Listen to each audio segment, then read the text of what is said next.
Goeiemôre, dit is donderdag die 5de Junie. Vanoggend lees ons saam Romeine 15 vers 13. Hier bid Paulus vir die gemeente in Rome.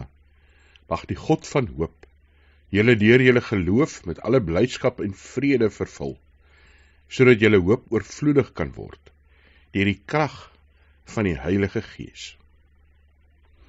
Die God van hoop wat Paulus hiervan praat, is Jesus Christus, God die Vader, God wat mens geword het en onder ons kom woon het. God werk in ons deur sy Heilige Gees.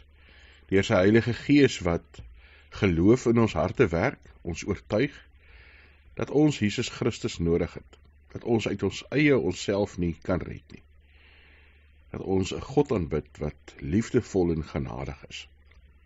En dit gee vir ons hoop, dit gee vir ons vreugde, dit gee vir ons vrede, omdat ons weet ons verhouding met God is nou herstel, omdat ons weet daar is 'n ewigheid wat vir ons wag in God se teenwoordigheid. En dit gee vir ons dan die krag om daagliks te leef.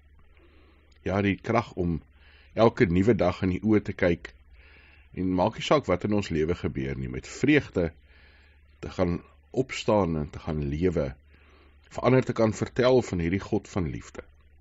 Om te midde van onrus en moeilikheid, en te midde van hartseer, te midde van chaos in die wêreld, nog steeds met hoop te kan leef. Nie wanhoopig te raak, en te sê alles is nou daarmee heen, en niks is meer die moeite werd nie.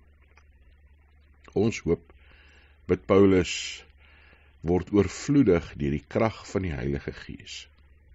Mag die Heilige Gees ook vir jou in hierdie Pinkstertyd opnuut vervul, opnuut hoop gee, opnuut met blydskap en vrede vul in jou lewe en toerus en jou stuur, jou gebruik as sy getuie. Dankie Hemelse Vader dat ons in u genade kan leef, dat ons kan glo in Jesus Christus. Here, mag ons geloof ons vul met vreugde en vrede, met hoop wat van u afkom. Dankie dat die Heilige Gees in ons harte werk. Here, maak ons diensbaar deur die krag wat u Gees vir ons gee. Maak ons gewillig om te getuig, om in hierdie wêreld u hoop uit te dra.